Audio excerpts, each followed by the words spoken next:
자, 우선 조사 목적의 설정이라고 되어 있는데 조사 목적의 설정의 의의에 대해서 적어볼 건데, 이게 조사 목적의 설정이라고 이미 타이틀을 잡았기 때문에 여기에다가 또 조사 목적의 의의 이렇게 쓰지 않아도 돼요. 지금 앞에는 어차피 같은 키워드를 얘기를 하는 거니까 이제 의의를 얘기를 할 건데, 보통 의의가 생각보다 그냥 읽으면 잘 안 읽혀요. 처음에는 이제 워낙 요즘에는 잘 안 읽기 때문에 영상으로 더 지식을 습득하기 때문에 그런 것도 있고, 말이 좀 전반적으로 어려운 말이 많이 합쳐져 있는 것들이 의의를 설명하는 거라서 저는 보통 이렇게 GPT로 먼저 한번 쉽게 이해를 하고 있어요. 그래서 이렇게 해서 이해가 된 거는 굳이 적지 않습니다.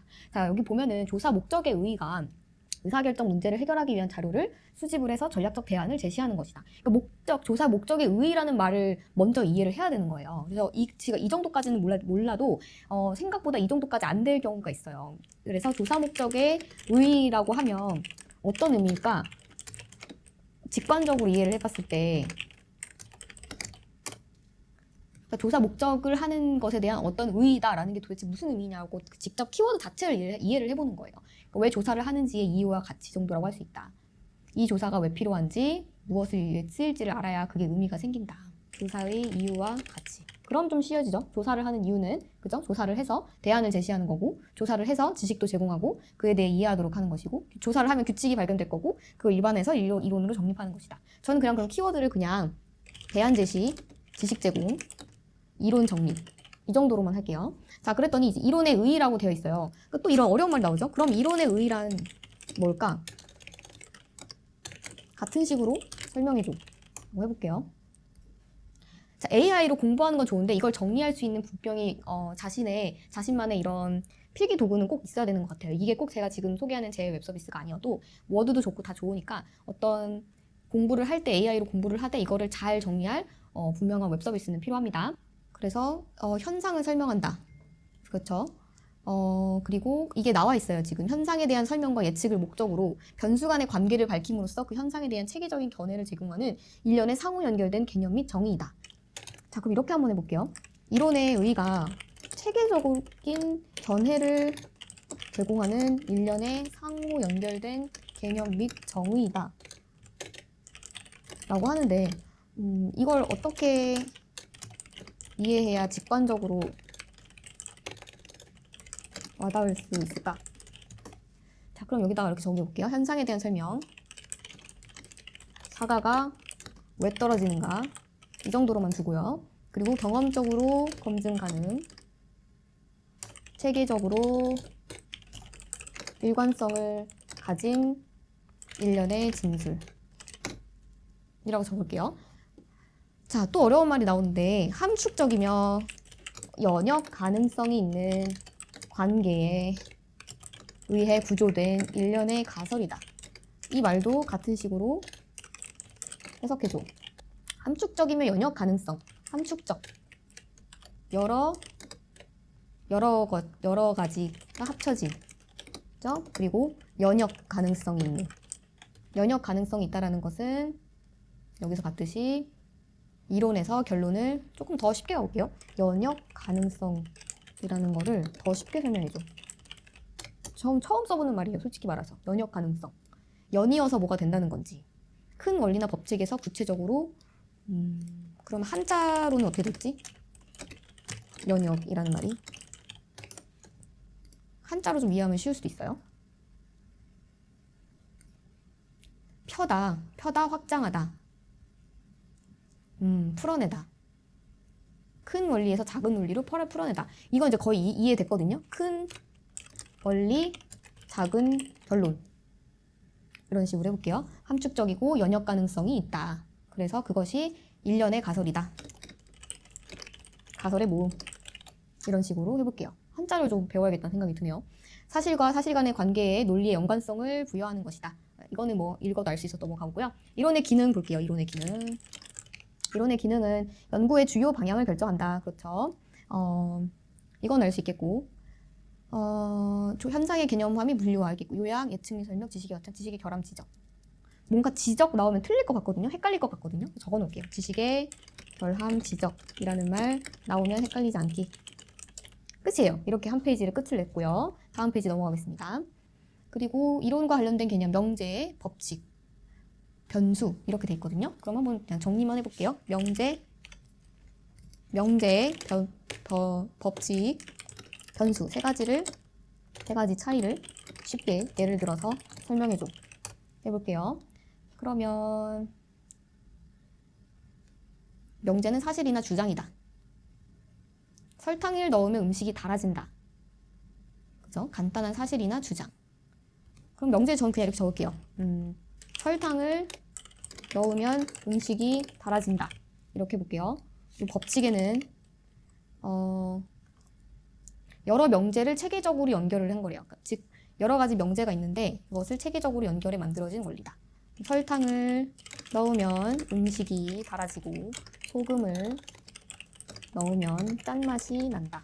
여러 명제를 엮어 전체적 원리를 만들어주는 역할. 변수, 바뀔 수 있는 요소. 이거는 뭐 이해가 될 것 같아요. 굳이 안 해도. 설탕을 얼마나, 소금을 얼마나. 이 정도만 이해하고 넘어가도 될 것 같아요. 이거를 하고 글을 읽어볼게요. 명제, 실세계에 대한 하나의 진술을 말하는 것. 경험적 근거가 확인된 가설. 2개 이상의 개념을 포함. 개념과의 관계에 의해 실세계를 나타낼 수 있어야 한다.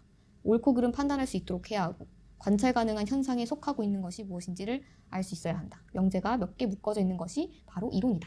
여기에 또 있네요. 이론을 적어볼게요. 명제가 몇 개 묶어 있는 것.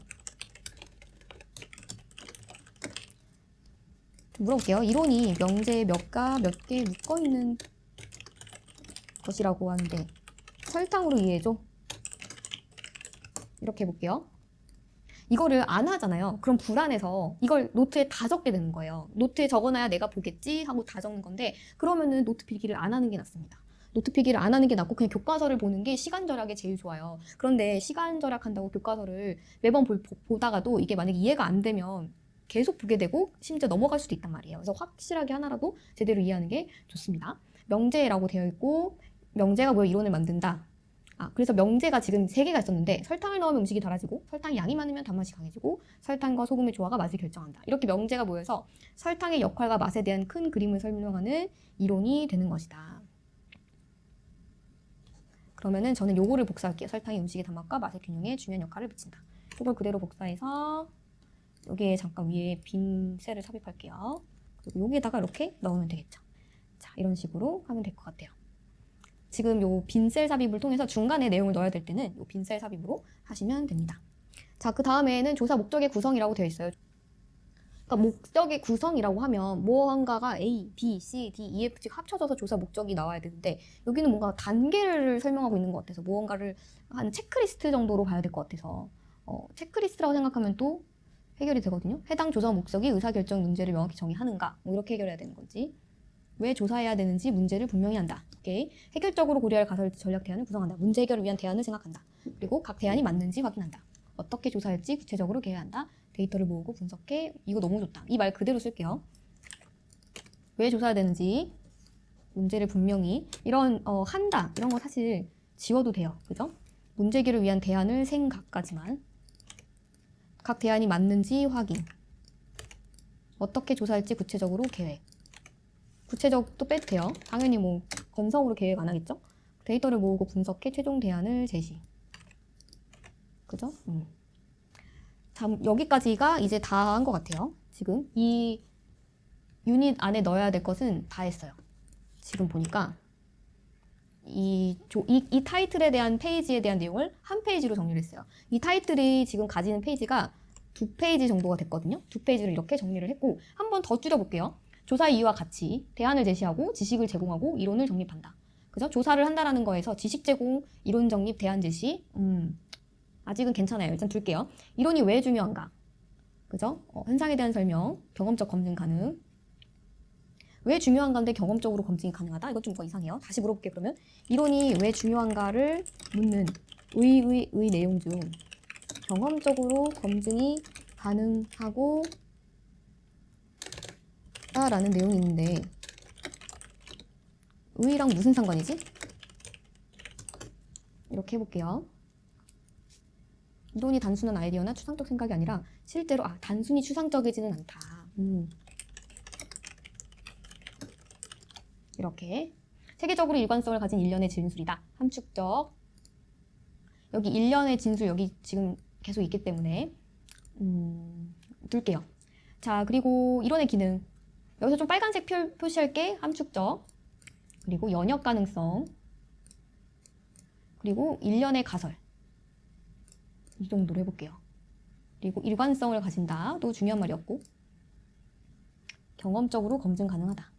이렇게 한번 해볼게요. 이론의 기능, 지식의 결함을 지적한다 라는 말 나오면 헷갈리지 않기. 헷갈리지 마세요.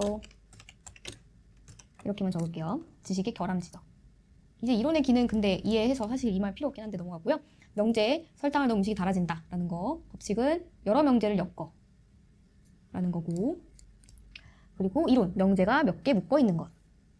명제가 몇 개 묶어 있는 것. 그래서 이런 말이 나오는 것, 변수, 설탕 얼마나, 소금을 얼마나. 이건 나중에 지워도 될 정도로 간단한 내용이고, 조사 목적의 구성 요소, 무엇을 해야 하는가. 그죠? 이거는 안 적어도 될게요. 그냥 안 적어도 될 것 같아요. 왜 조사해야 되는지 문제를 분명히. 문제 해결을 위한 대안을 생각한다. 각 대안이 맞는지 확인한다. 어떻게 조사할지 계획한다. 데이터를 모으고 분석한다. 그 문제를 먼저 명확하게 하고 대안 만들고 각 대안이 맞는지 확인. 그러면은 문제에다가 빨간색, 대안에 빨간색, 확인에 빨간색, 계획 빨간색, 그리고 최종 대안 빨간색. 이렇게 하면 될 것 같아요. 끝이에요. 자, 이렇게 하고 다음 노트로 가기 전에 리뷰 모드로 리뷰를 먼저 하고 가겠습니다. 조사의 이유와 가치는 뭐였냐면 아까 뭐였죠? 봐봐요. 기억이 안 난단 말이에요. 기억이 당연히 안 나는 게 맞아요. 방금 2초 전에 했는데도 불구하고 대안을 제시하고 지식을 제공하고 이론을 정립한다. 이걸 다음에도 외워야 되잖아요. 그럼 어떻게 해야 될까? 조사를 해야 어떻게 상황을 해결할지 알 거고 그 과정에서 지식도 제공이 될 거고 그리고 이론으로 만들 수 있다. 그것들이 합쳐져서 이렇게 저는 암기를 하고 넘어갈게요. 이론이 왜 중요한가? 이론이 왜 중요했냐면 또 생각이 안 나죠. 보면은 현상에 대해서 설명해주고, 그쵸? 경험적으로 검증이 가능하기 때문이다. 경험적으로 검증이 가능한 부분이 있고, 체계적으로 일관성을 가진 이 주제가 잘못된 것 같아요. 그러면, 그죠? 함축적이고 연역 가능성, 일련의 가설. 이거 되게 중요했었죠. 현상에 대해 설명하고 경험적 검증 가능. 그럼 이거를 그냥 이론의 의의로 바꿔야 될 것 같아요. 이론의 의의. 체계적으로 일관성을 가진 일련의 진술. 함축적이고 연역 가능성, 일련의 가설이다. 이론의 기능은 뭐였죠? 그 문제를 뭐 지적한다라는 내용이었던 것 같아요. 지식의 결함을 지적한다. 지식의 결함을 지적한다. 명제는 설탕을 넣으면 음식이 달아진다. 법칙은 뭐였죠? 법칙은 명제를 엮어. 여러 명제를 엮어서 전체적 원리를 만들어주고, 이론은 명제들의 모음이었나? 명제가 몇 개 묶여 있는 거. 설탕이 음식의 단맛과 맛의 균형에 중요한 역할을 미치더라. 그리고 변수는 설탕을 얼마나, 소금을 얼마나. 목적의 구성 요소, 왜 조사하는지 문제를 알고, 그 다음 어떻게 하면 됐죠? 대안을 생각해서 대안을 어떻게 조사할지, 각 대안이 맞는지 확인하고, 어떻게 조사할지 계획, 그리고 최종 대안 제시. 네, 다 외운 것 같아요. 자, 이 상태에서 이제 빨간 색깔을 없애보겠습니다. 현상에 대한 설명, 사과가 왜 떨어지는가? 경험적으로 검증이 가능하고, 체계적으로, 이거는 뭐였더라? 체계적으로 일관성을 가진 일련의 진술, 함축적, 여기에 뭐가 있었어? 기억이 안 나네. 거봐, 생각이 안 나. 연역적, 일련의 가설. 오케이. 지식의 결함을 지적. 자, 여기까지 일단 맞는지 볼게요. 제가 아직 여기까지 개발을 못했어요. 원래는 이걸 하나씩 보여주는 걸로 했는데 그것까지는 제가 못했는데 일단 이렇게 보겠습니다. 경험적으로 검증 가능, 체계적으로 일관성을 가진 함축적, 연역적 가능성. 다 맞는 말이죠? 또 가려서 넘어가 볼게요. 설탕을 넣으면 음식이 달아진다. 이런 거는 다 이제 너무 쉬운 말이었고, 법칙은 명제의 집합이다? 명제를 엮어 되어졌고, 왜 조사해야 되는지 문제를 분명히, 문제 해결을 위한 대안을 생각, 각 대안이 맞는지 확인, 어떻게 조사할지 계획, 데이터를 모으고 분석해 최종 대안을 제시. 맞나 확인? 맞네요. 그럼 끝이에요. 여기는 분명히 하고 넘어갔어요. 이제 자, 이렇게 해서 조사 방법과 설계에서 챕터 1에 있는 조사 목적 수립에 대한 영상을 찍었는데요. 자, 이런 식으로 저는 필기를 하는데 이제 또 다음 챕터에서 한번 보여드리도록 하겠습니다.